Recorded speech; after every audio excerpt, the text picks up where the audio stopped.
con el día 6, la fiesta de Reyes, deseamos que se hayan portado muy bien con todos y con todas. Y de hecho, la enseñanza de hoy, ¿Reyes o magos? Se pregunta el Padre Inocencio, o hace que nos preguntemos el Padre Inocencio. Buenas tardes, Padre. Buenas tardes a todos ustedes, los que nos siguen en vivo y directo, sobre todo en Europa, en España, y quizá buenas noches, buenos días a los que nos siguen desde otros países. Bueno, espero que se hayan portado bien los Reyes en su caso. En mi caso es que aquí todavía el Día de Reyes es hoy. Eso es. Vale, Sí, pues nada, allá voy a vamos. aclarar, voy a aclarar eso. Entonces yo puse un zapato el día 6 y otro zapato el día de hoy. No he A veces mirado dos. todavía si me pusieron algo. Pues cuando quiera empezamos con una oración y ya le escuchamos atentamente. De una vez, con mucho gusto. Gracias. En el nombre del Padre y del Hijo y del Espíritu Santo. Amén. Espíritu Santo, amor del Padre y del Hijo, inspírame siempre lo que debo pensar, lo que debo decir, cómo debo decirlo, lo que debo callar, cómo debo actuar, lo que debo hacer para la gloria de Dios, bien de las almas y mi propia santificación. Espíritu Santo, dame agudeza para entender, capacidad para retener, método y facultad para aprender, sutileza para interpretar, gracia y eficacia para hablar. Dame acierto al empezar, dirección al progresar y perfección al acabar. Amén. Reina de la Paz, ruega por nosotros en el nombre del Padre, del Hijo y del Espíritu Santo. Amén. Bien, queridos amigos, como siempre, un saludo cariñoso y ahora les puedo decir también pues un feliz año porque estamos apenas comenzando. Tengo que aclarar lo siguiente. En algunos países, la fiesta de la Epifanía no se celebra el día 6 por un motivo práctico, porque es un día de trabajo, entonces pasa al domingo más cercano. Me explico. Hoy es domingo 8. En España se celebra la fiesta del bautismo del Señor y en otros lugares también en la liturgia. Pero en muchísimos países, entre ellos Estados Unidos, el día 8, en este caso, es el día de la Epifanía y el bautismo pasa a mañana, lunes. Digo esto como aclaratoria también para que algunas personas no se confundan y digan, ¿por qué aquí el ordo, la liturgia dice que el día del bautismo es el lunes y aquí dice que es el domingo? Es un motivo práctico, ¿verdad? Está terminando el año litúrgico, no, el año litúrgico no, la Navidad. En el día de hoy, en algunos lugares, pues terminaría mañana. Entonces, el día del bautismo del Señor, hoy en España, concluye el tiempo propiamente dicho de la Navidad y comienza un tiempo nuevo que se llama tiempo ordinario durante el año. Sería el primer domingo del tiempo ordinario durante el año, ciclo A. Y el próximo domingo ya es segundo domingo del tiempo ordinario durante el año. En otros países, repito, el lunes, como es una fiesta tan importante también el bautismo del Señor, no se puede dejar sin celebrarla. Se celebra esa fiesta del bautismo y ya el próximo domingo es el domingo segundo del tiempo ordinario durante el año. Espero no confundirles, más bien, con todo mi corazón quiero aclarar esto para ustedes. Por esa razón, hoy también se celebra esta fiesta de la Epifanía. Yo, por ejemplo, terminando este programa, voy a tener una misa y celebro, yo estoy en este momento en Miami, celebraré la misa de la Epifanía en Miami con una gran solemnidad. Después tengo otra Eucaristía de la misma manera.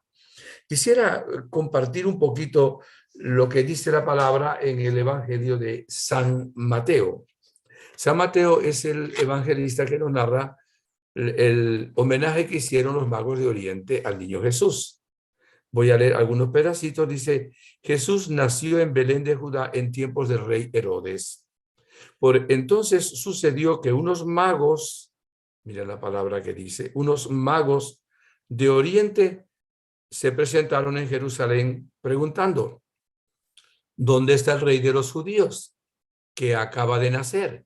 Vimos su estrella en el oriente y venimos a adorarle. Al oírlo, el rey Herodes comenzó a temblar, y lo mismo que él toda Jerusalén. Entonces, reuniendo a todos los sumos sacerdotes y letrados del pueblo, les preguntó en qué lugar debía nacer el Mesías. Le contestaron: en Belén de Judá, como está escrito por el profeta: tú, Belén, en territorio de Judá, no eres ni mucho menos la última de las poblaciones de Judá, pues de ti saldrá un líder, el pastor de mi pueblo Israel. Entonces Herodes, llamando en secreto a los magos, mire la palabra de nuevo, les preguntó el tiempo exacto en que había aparecido la estrella. Después los envió a Belén con este encargo: averigüen con precisión lo referente al niño, y cuando lo encuentren avísenme para que yo también vaya a adorarle. Y habiendo escuchado el encargo del rey, se fueron. De pronto la estrella que habían visto en oriente avanzó delante de ellos hasta detenerse sobre el lugar donde estaba el niño. Al ver la estrella se llenaron de una inmensa alegría. Entraron en la casa, subrayo, miren lo que dice, entraron en la casa, vieron al niño con su madre María y postrándose le adoraron. Otra palabra que subrayo. Abrieron sus tesoros y le ofrecieron como regalos oro, incienso y mirra. Después, advertidos por un sueño de que no volvieran a casa de Herodes, regresaron a su tierra por otro camino. Es palabra del Señor. Bien, quiero darles una explicación hoy que me parece muy importante sobre este texto de San Mateo. Alguien escribió esta frase que voy a leer ahora. La frase es la siguiente, vamos a ver. San Mateo, cuando escribió esto, tuvo intención. ¿Qué intención tuvo San Mateo cuando escribió esto? ¿Contarnos un acontecimiento histórico? ¿Una especie de leyenda? ¿Una reflexión teológica dramatizada sobre el alcance del nacimiento del Salvador? ¿O las tres cosas? Bueno, fíjense, vamos a hablar con todo el contexto y el texto también. El Evangelio no dice si eran reyes o no eran reyes, por eso subrayé la palabra magos. Habla de unos magos de Oriente, ¿ok? Segundo, el Evangelio no dice realmente cuántos eran. O sea, no dice si eran 2, eran 3, eran 4. En algunos lugares de las catacumbas, en alguna parte habían 4. En Oriente alguna vez pintaron 12. Total que no dice cuántos eran esos personajes que llama magos. Ahora vamos a ir explicando un poquito todo esto. Repito, más bien para darle luz y no para confundirles. Tampoco dice que llegaran al portal de Belén, por eso se lo subrayé. Dice que llegaron a la casa donde estaba. También eso lo vamos a explicar enseguida con ustedes. Es importante esto. Y también pues habría que dar una luz sobre el tiempo, ¿verdad?, en que llegaron los Reyes Magos. ¿De dónde fueron esos Reyes Magos? Explicar la estrella no es fácil. Algunos dicen que esa estrella, pues, dado que los magos de Oriente trataban de ver la naturaleza, estudiaban las estrellas y buscaban la verdad en lo creado, Dios puede haberse servido de un acontecimiento de las estrellas para hablarles. Le dio una luz interior, una estrella también en su corazón, y como aquella estrella, ¿verdad?, pues que dicen algunos puede haber sido una nova. Una nova es como un asteroide que da una luz de repente y disminuye y vuelve a dar otra. Es una explicación muy sencilla, ¿verdad? O también una constelación, no sabemos. Puede ser así, es una interpretación. Todavía algunos astrónomos están buscando, ¿verdad?, en el mundo de las estrellas como una explicación sobre esto. Otros dicen que puede haber sido realmente un hecho sobrenatural. Es posible, es lo más fácil de creer, de que el Señor vio que una estrella les guiaba. De hecho, cuando llegan a Jerusalén, la estrella desaparece. Y cuando salen de Jerusalén, de ese lugar de tinieblas de Herodes, la estrella vuelve a aparecer y los guía hasta la casa donde está el niño Jesús. También teníamos que preguntar, ¿de dónde venían esos reyes magos? Ya yo los llamé reyes magos. Bien, dicen algunos que hay cuatro teorías, o sea, que si, voy a empezar por la menos creíble, que si había ido desde el Yemen y habían pasado luego por el sur de Egipto, otros que hubieran partido desde la India, ¿verdad? Y hubieran pasado luego también por todo lo que es el Medio Oriente. La creencia más grande es que habían salido de Persia. ¿Y dónde sería Persia? Donde hoy es Irán. De hecho, los iraníes no son árabes, aunque sean musulmanes. Son persas, o sea, son de otra raza. Entonces, probablemente, es lo más creíble, habían salido desde lo que hoy es Irán, la parte persa. Voy a dar dos argumentos sobre esto, ¿no? Uno, la palabra mago, a la cual hace referencia San Mateo, es una palabra persa, ¿ok? De la lengua persa. Entonces, es importante eso. Luego explicaré el significado de esta palabra. Y hubo un acontecimiento bien interesante en el siglo VII, en el año 614, en ese tiempo que había tantas guerras, tanta situación de violencia, un grupo de persas, ¿verdad?, entraron en los lugares santos y destruían prácticamente todo lo que conseguían. Lo mismo hicieron el Imperio Otomano, ¿verdad?, que era una parte musulmana, posteriormente, y no solo una vez, sino varias veces. En la única iglesia que no destruyeron fue la de Belén, o sea, que es la iglesia más antigua que existe, que es una iglesia que está sobre otras ruinas de una iglesia bizantina, ¿ok?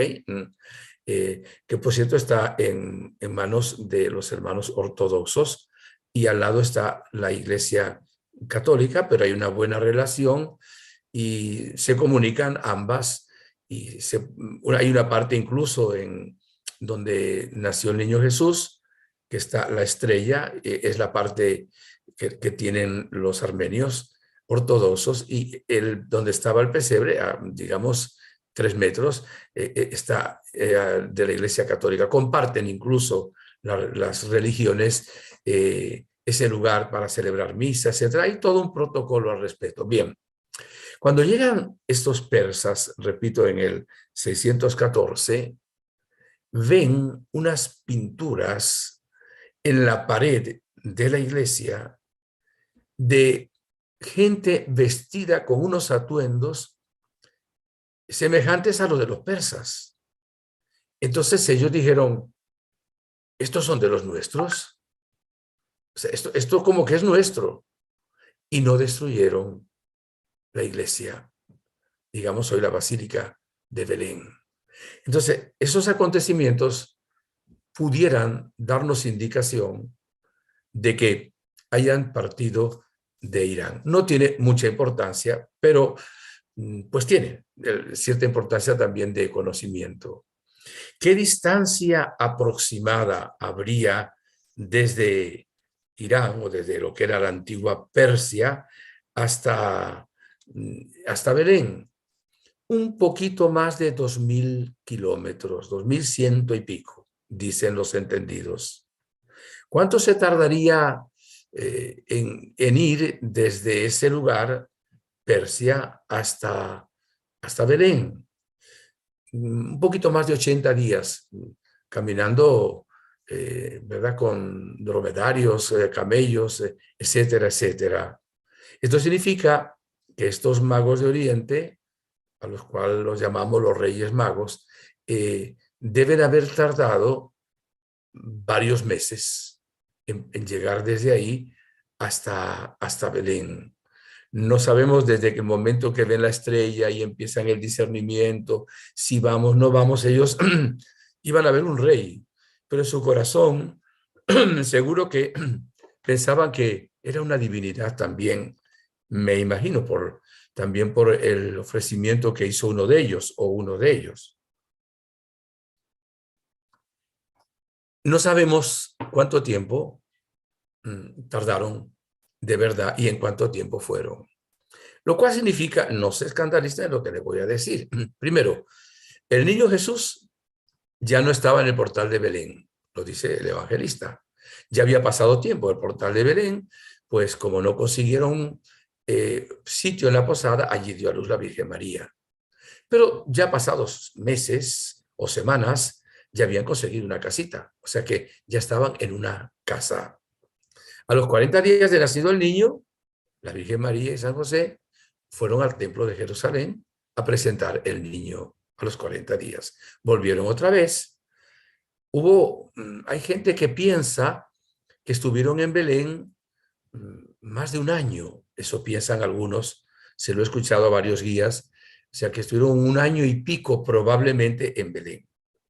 Y cuando Herodes pregunta en qué tiempo más o menos, acuérdense que Herodes manda a matar a los niños que han nacido los últimos 2 años, o sea, para estar seguro. O sea que estamos calculando 2 años desde lo que dijo Herodes y se le aparece el ángel a San José y sale en la misma noche que se le aparece él, la Virgen, y el niño Jesús, ¿verdad? De todas formas, seguro que fueron meses desde que llegaron los magos de Oriente a ver al niño Dios. Bueno, la palabra mago no significa el que hace magia en lenguaje persa. Esto es importante. Significa varias cosas que las podemos juntar todas. Eran gente culta, gente sabia, gente de alta clase, eran sacerdotes de una divinidad falsa, por supuesto, pero eran personas de buena voluntad, que buscaban la verdad. Vamos a decir, eran científicos de su tiempo, con lo que se pudiera hablar de ciencia, ¿verdad? Eran como filósofos y quizá una expresión, eran sabios de aquel tiempo. O sea, entonces, magos aquí en esto no era alguien que hacía unas magias, no. Eran sabios, filósofos, buscadores del conocimiento, buscadores de la verdad.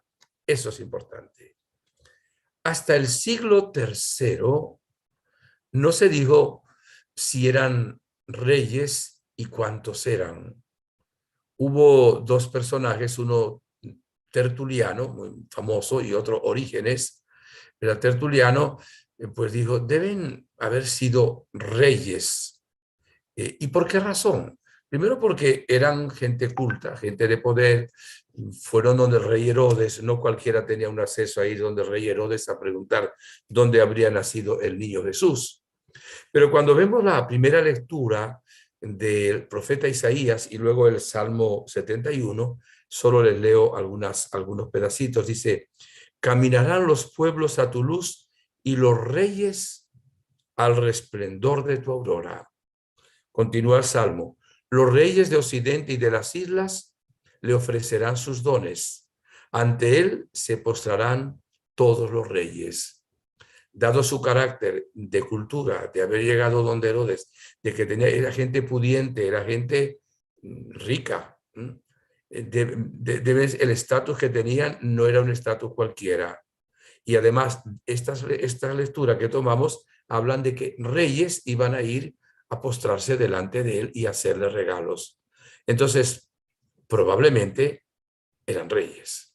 En el siglo III, cuando se dice fueron reyes, y decimos los reyes magos. También en el siglo III se dijo que eran 3. ¿Y por qué eran 3? porque hicieron 3 regalos: oro, incienso y mirra. Pero el Evangelio de San Mateo, perdón, no dice cuántos eran. Desde ese siglo III siempre se habló de los 3 reyes magos. No sería hasta el siglo VI en que le pondrían incluso nombres: Melchor, Baltasar, Gaspar, o Gaspar, Melchor y Baltasar. Y desde entonces hay una tradición con T minúscula, los 3 reyes magos. No es que sea equivocado, simplemente que tenemos que explicar todo esto por claridad y por fidelidad también a lo que es la lectura del Evangelio de San Mateo. Ahora, fíjese qué cosa interesante. Esta fiesta se llama Epifanía. La Epifanía significa manifestación, pero una manifestación fuerte, intensiva, una manifestación. Entonces, la iglesia en la liturgia la llama la Epifanía. Tenemos lo siguiente: en Tierra Santa, los católicos, por ejemplo, celebramos el día 25 de diciembre el nacimiento del niño Jesús. No sabemos el día que nació el niño Jesús. Se escogió un día para celebrar su cumpleaños. Los ortodoxos lo celebran el día 7 de enero y los armenios lo celebrarán ahora el día 18 de enero. Incluso en algunas partes, siendo un mismo misterio, ¿verdad? El nacimiento y luego esa manifestación, se celebró primero la Epifanía que el mismo nacimiento del niño Jesús. En algunas partes se celebraban, digamos, los 2 acontecimientos al mismo tiempo. En la Iglesia Católica, pues, siendo el mismo misterio, se celebran en 2 días diferentes, que es 25 de diciembre, el nacimiento, y el 6 de enero, o en este caso el 8, ¿verdad? El día de la Epifanía.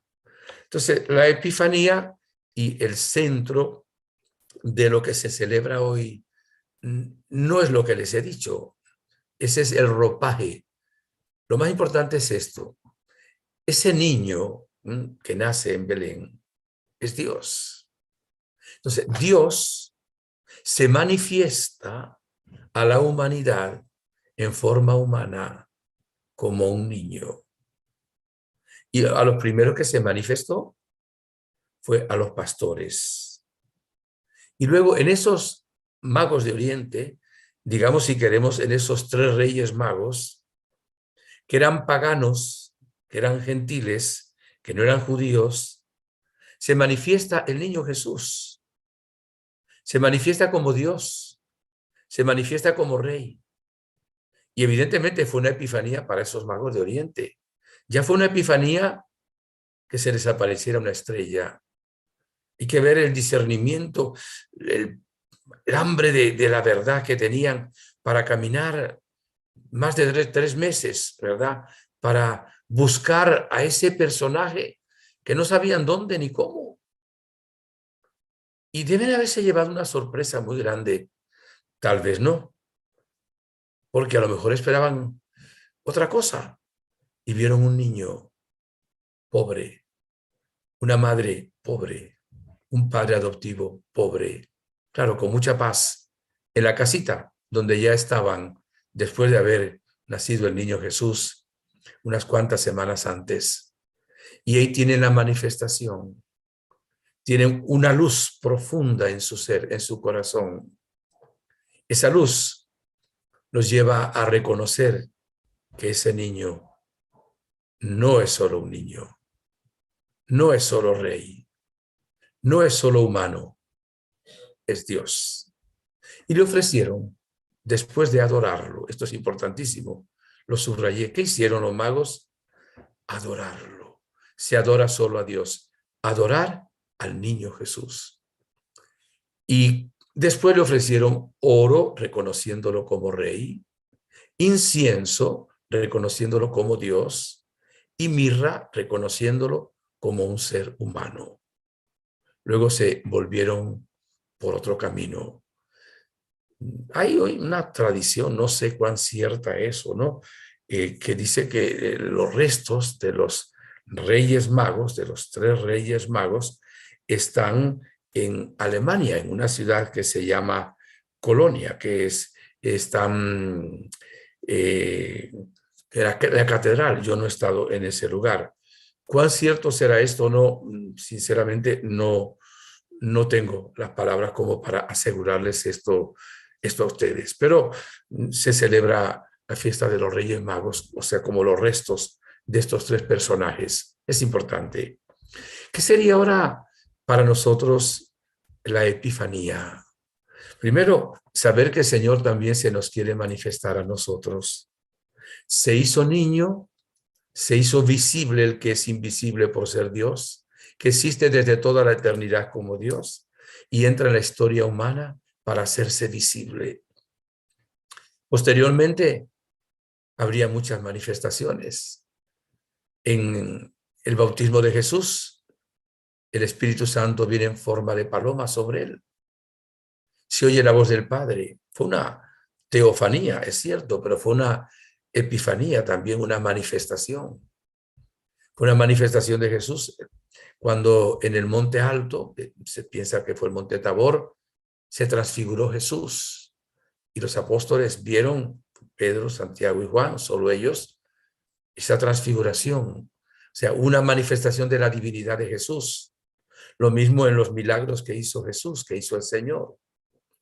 Nosotros debemos pedirle al Señor la gracia de que también experimentemos la manifestación de Jesús en nuestra propia vida. Algunos lo han experimentado en el momento de su primera comunión. Otros lo han manifestado cuando han hecho un retiro básico de vida en el Espíritu, cuando han hecho un retiro de Maús, cuando han hecho, qué sé yo, un cursillo de cristiandad. Algunos lo han hecho cuando han ido a una peregrinación a un santuario mariano. Otros lo han tenido en un momento de adoración al Santísimo. Son momentos de gracia en que experimentamos de una manera existencial, vivencial, la presencia de Dios, su amor infinito. Y entonces, ¿qué pasa en nuestro corazón? Se llena de alegría, se llena de paz, se llena de amor. Y ahí caemos de rodillas adorando al niño Jesús, al niño Dios. ¿Y por qué los regalos? Primero, el niño Jesús es el gran regalo que nos hace Dios Padre. Después la Virgen nos hace también ese regalo, ¿verdad? Y luego los magos de Oriente les llevaron regalos. Los pastores también les llevaron sus regalitos, más pobres ciertamente, pero con el corazón. Entonces se nos enseña que la vida es un regalo y es un servicio, es una donación. Dice también la palabra de Dios que hay más alegría en dar que en recibir. Se nos invita a imitar a Jesús, que se nos da en la Eucaristía como regalo para nosotros cada día. También nosotros debemos donar nuestra vida, hacer nuestro ofertorio. También ese diezmar significa dar de lo que Dios nos otorga a las demás personas. Y podemos ser nosotros también un mago de Oriente que da también regalos a personas que necesitan, compartiendo los dones que Dios nos da. Podemos ser también una estrella para que quien nos vea dando testimonio pueda ver de alguna manera el rostro del Señor. La Virgen dice en Medjugorje que sean ustedes mis brazos extendidos para que lleven la esperanza. En otra parte dice para que lleven la paz, para que lleven el amor. Cuando una persona vive en gracia de Dios, vive unida a Dios, está en el Señor, está en el amor, su presencia viene a ser como una estrella para las demás personas, esa estrella de la fe. Recibimos la estrella de la fe, se prendió el cirio pascual cuando fuimos bautizados. Se prende ese cirio el día 2 de febrero, se prende ese cirio también en la vigilia pascual para significar que somos luz del mundo y sal de la tierra. Acuérdense que Jesús es realmente la luz que brilla. Y entonces esta fiesta de la Epifanía es una fiesta muy hermosa para que también nosotros la vivamos en profundidad. Y bueno, pidámosle al Señor hoy unas palabras sobre el bautismo, que renueve también la gracia de nuestro bautismo. Evidentemente el bautismo de Jesús no fue sacramento. Él no había instituido todavía el bautismo. Él instituye el sacramento del bautismo ya resucitado antes de subir al cielo. Cuando dice, vayan y anuncien el evangelio a toda criatura, bautícenlos en el nombre del Padre, del Hijo y del Espíritu Santo. Además, Jesús no tenía pecado. El bautismo que hacía Juan era un signo, era un llamado a la conversión, era un llamado externo a que hubiera un cambio de vida, pero no perdonaba los pecados, no comunicaba la gracia de Dios. Jesús baja las aguas del río Jordán como identificándose con los pecadores, como dándole una gracia al agua que un día él iba realmente a colocar como sacramento para limpiarnos. Y Dios Padre quiso que hubiera una teofanía. Él mismo dijo, este es mi Hijo en quien me complazco.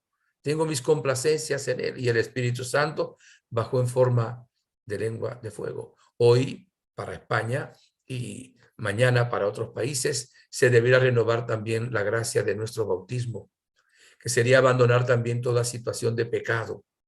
Y también pedirle a Dios que nos aumente esa gracia, que realmente vivamos en esa gracia de Dios.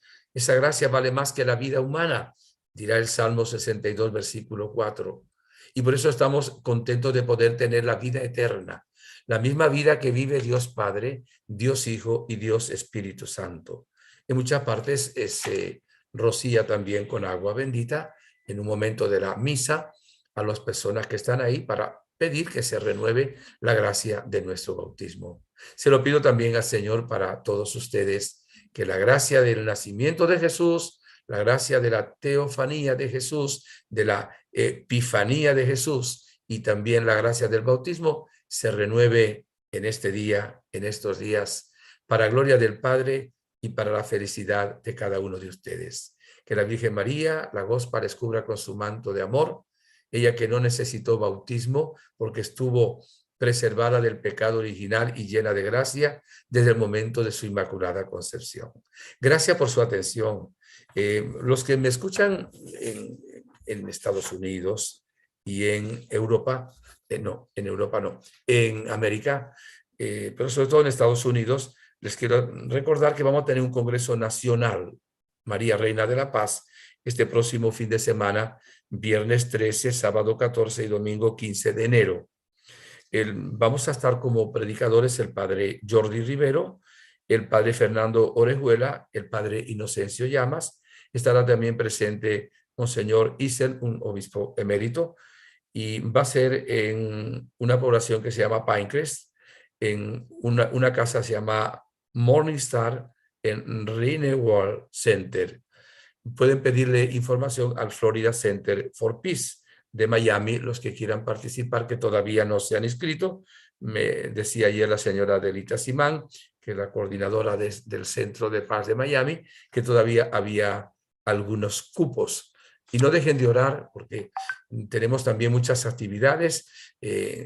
Tendré, si Dios quiere, el siguiente fin de semana, un retiro en Ecuador. El siguiente fin de semana, si Dios quiere, tendré un congreso en Medellín, en Colombia, Dios mediante, y luego el siguiente fin de semana tenemos un congreso en México, si Dios quiere, y el siguiente fin de semana tenemos el congreso iberoamericano, ¿verdad? Del 1 al 5, o sea, de unos 20, 21 países en Costa Rica. Todo esto debemos envolverlo en oración, es muy importante. Les agradezco de nuevo, les bendigo, que la bendición de Dios Todopoderoso, Padre, Hijo, Espíritu Santo, descienda sobre ustedes y les acompañe siempre. Si Dios quiere, el próximo fin de semana, entonces tendremos también desde Miami la conferencia y las otras, pues en cada país donde estemos, las tendremos algunas grabadas y otras en vivo y directo. Disculpen que ayer, por algunas situaciones ajenas a nuestra voluntad no se pudo realizar, pero bueno, lo hemos hecho hoy con mucho gusto, con mucho cariño. Siempre hagan virales nuestros mensajes, que no son nuestros, son del Señor y de la Virgen, para que la gente reciba formación. Gracias, hasta próximo sábado, si Dios quiere. Gracias, Padre, ya lo ha dicho ahora, por ayudar a formarnos poco a poco a partir de este pasaje de los magos, de los reyes magos, de los reyes. Nos ha ayudado a entrar en este misterio y gracias por recordar el Congreso de Miami, y los otros congresos en los que va a ir participando en las próximas semanas. Y aunque los que estamos lejos de estos países no podamos participar, pues vamos a orar para que tenga muchos frutos. Así que todos estamos unidos. Bueno, también puedo decirle que si Dios quiere, también vamos a tener un evento, una peregrinación el marzo. Yo debo salir el 8 de marzo, si Dios quiere, el 10 de marzo en adelante, en Medjugorje, si Dios quiere. Tendremos otra también el 4 de mayo y tenemos otra en el aniversario también en junio, si Dios quiere, también en Miami. Si alguna persona está interesada luego en pedir información, pues nos la puede solicitar y por WhatsApp y le podemos dar los datos de la persona con quien se puede comunicar. Muchas gracias. Pues gracias, un saludo a todos y nos vemos el fin de semana.